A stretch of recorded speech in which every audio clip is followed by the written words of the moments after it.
Hi, I'm Linda. For those of you who don't know me, I teach women to sail, and 2016 to 2019 I sailed around the world with Women Crew. And this video is going to be about my decision to sail and how I prepared myself and the boat.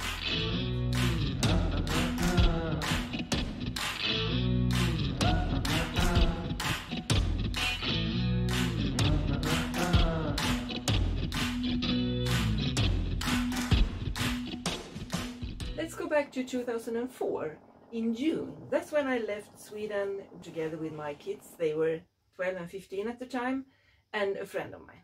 And we sailed from Sweden to Canary Islands and back. We were away for 13 months and my kids had school on board. Ever since that trip, I have dreamt about doing a longer sail again, cutting loose all the moorings again. Tordmulen med mast på. Och även Linda där uppe i toppen. That trip changed my life. I wrote a book and media started writing about me and women started asking if I did courses. So I said to myself, yeah, why not? I can try. I have a Swedish friend, a woman who sailed from Sweden to Antarctica and back, and I got the opportunity to join her from south of Argentina to Antarctica.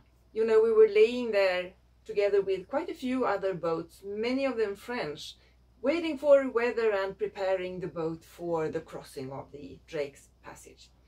And all the other boats, they were so big, and the skippers, they had that attitude that they were brave skippers of the world, and I was so annoyed by their attitude. And I got a dream in my head that I would have a boat that was even bigger, and we would have all tools that you could think of, and we would have a cup and a glass for everybody. I did meet a maybe sponsor, but I realized that sponsoring was not for me.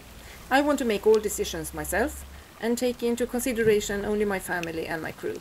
So I had to step back and look for a smaller boat.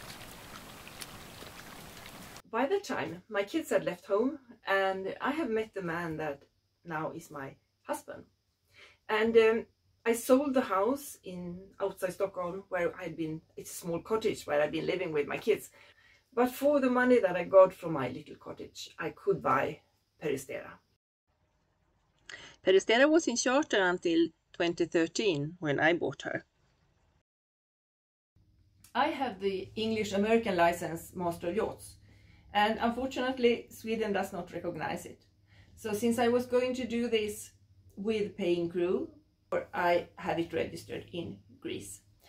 And that means that it is the Greek and of course international SOLAS rules that I have to comply with.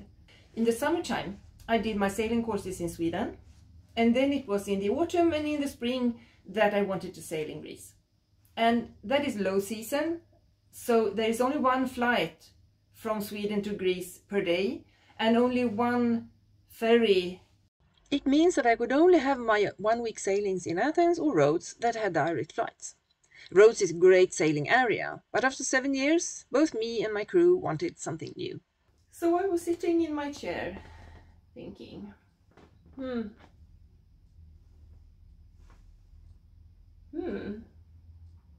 maybe I should sail around the world.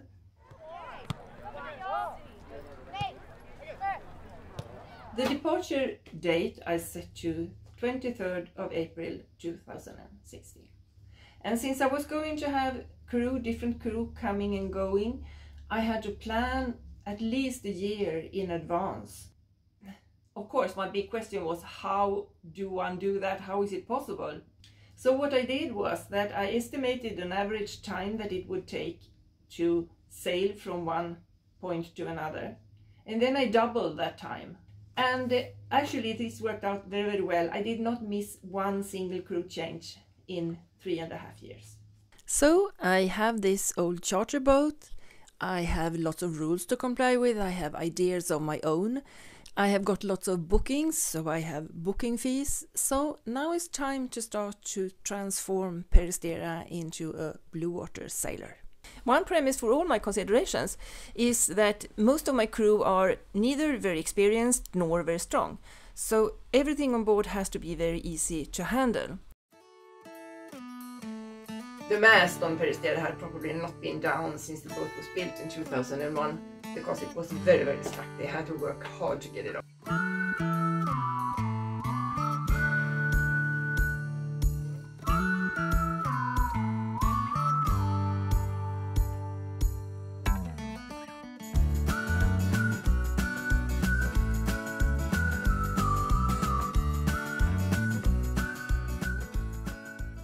Fotis is a guy that is super nice. He works with sailing boats in Rhodes Harbour and he helped me so much. You know, you can see all these tools that he has.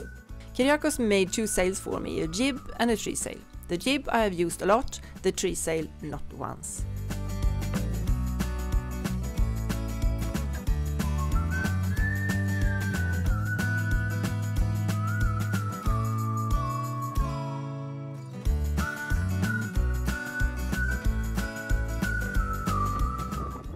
I have always dreamt of having a boat with 2 masts, because I want to have that different sail areas to play with to balance the boat. And now, with my cutter stay, I have got a little of that. Nikos, the Ainos guy, is a super nice guy. He has a workshop that his father started, and some of the interior and also some of the machines are from his father's time. And they are so well kept. You can see that they have oiled them and they have really taken care of them.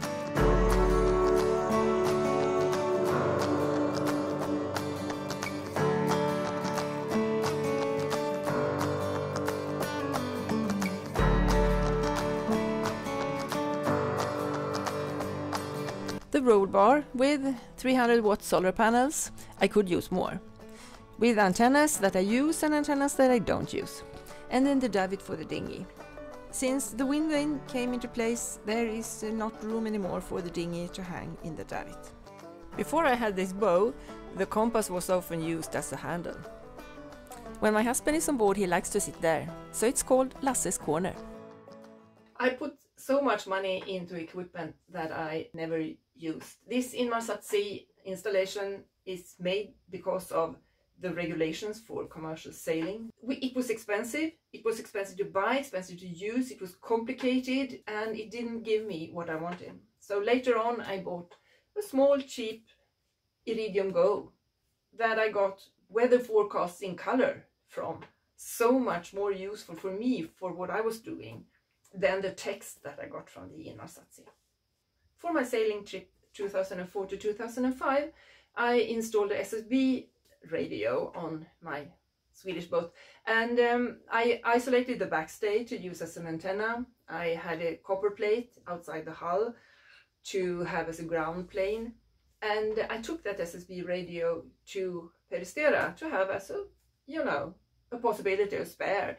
And I bought an antenna, a special antenna that it was said to be possible to use together with the SSB, and put it on the roll bar. And then I bought another kind of ground plane, like long cables that you can have just down close to the hull, but I never got that to work. Yeah, you know, cables, you know how it is. This is my Wi-Fi radar with an iPad as the display that I can have inside or outside. The disadvantage is that the iPad charges slower than the screen uses when it is on. And of course you can drop the iPad in the water. I have done as much work as I could myself, not only to save money but also to learn. I mean, when I had all these skilled people around me.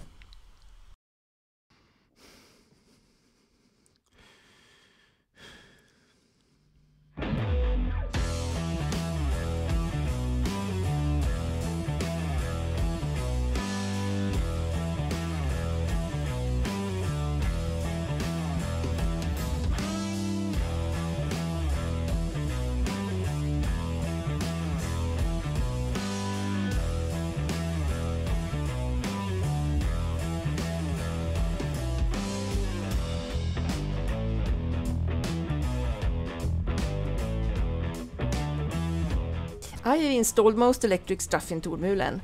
Peristera is so much bigger, everything is bigger and more. And the engine, for example, I'm used to maintaining my old 28 horsepower Volvo in Tormulen, and it took me a while to feel comfortable with the 75 horsepower Yanmar with a turbo.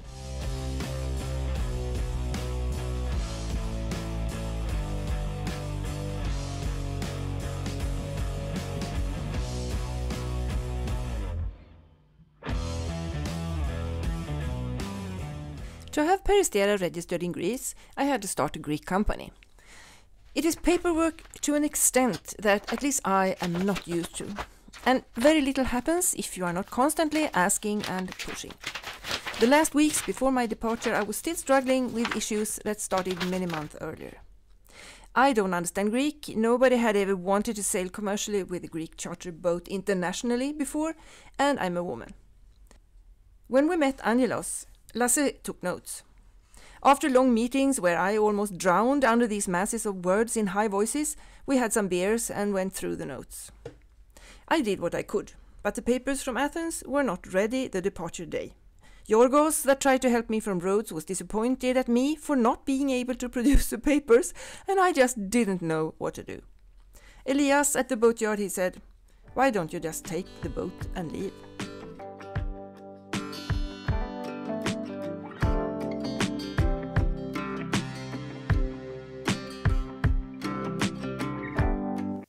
Yorgos, the carpenter, did a new cupboard for the saloon. He also made a pole to hold on to. He was also so skilled. As you can see, you can hardly see the difference between the original wood and the stuff that he made. And funny enough, his wife is also named Linda, and she's doing glass works. And he found one day a little dove that she had. And since Peristera, my boat name, means dove in Greek, he asked if he could take it and give it to me, and yeah, she said yes.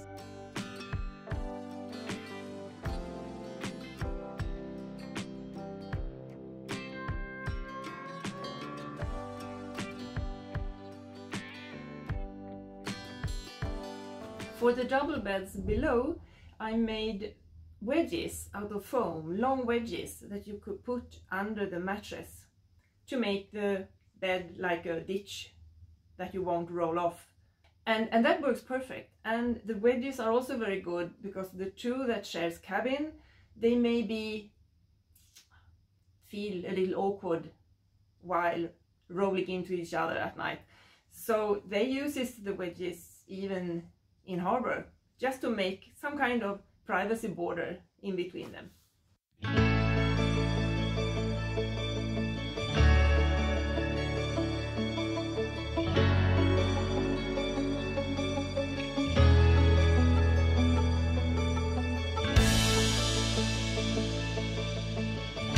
The water maker is one of my favorite equipment, not for the obvious fact that it produces water, but for how it works.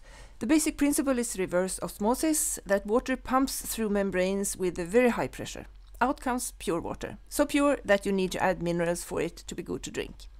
I can run my water maker on 12 volts. It uses 20 ampere to get 60 liters of water thanks to a booster. Somehow it can reuse some of the pressure that the pumps have built up. I knew that I wanted a wind vane.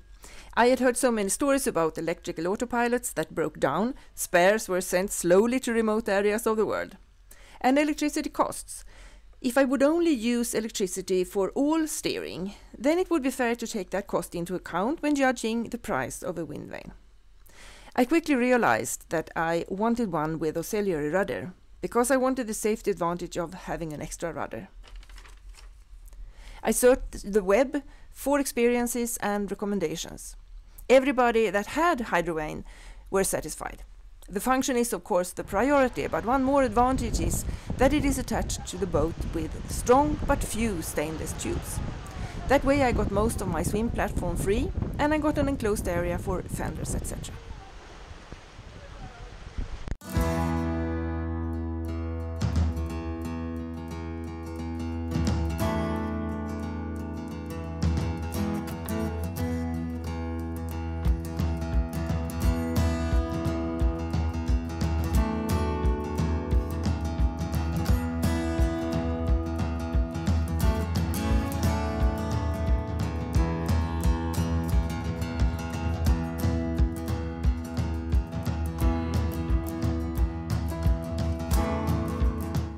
husband and I, we have spent quite a lot of time in Peristera on Hard. And we are Swedish, we are used to well-insulated houses, and we bought a lot of heaters so we could have it warm and cozy on board. Until one day when the electricity was cut. And the reason turned out to be the socket where we had put our cable. It had melted.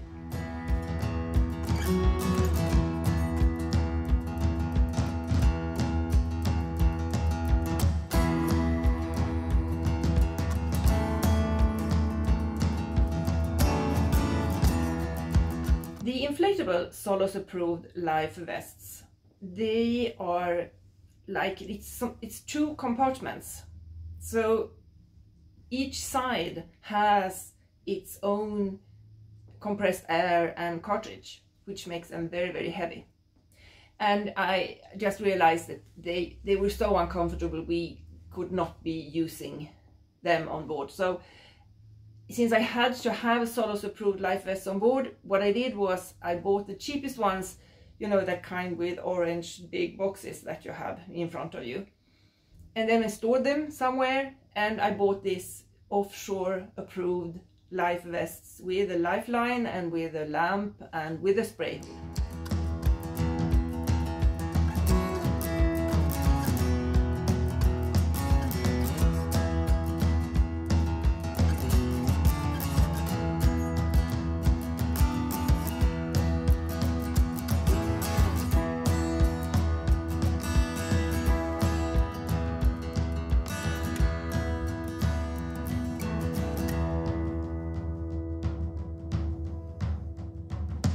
My friend that sailed with me on the trip 2004-5, she made lots of courtesy flags. We planned originally to go to Caribbean, then we didn't do it. So all those flags were just, you know, they were never used.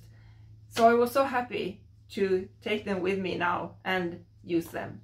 So they have been flying in the rigging. When leaving for that kind of trip, it was time to put my name on the boom. My husband is a graphic designer and he has an eye for that sort of things.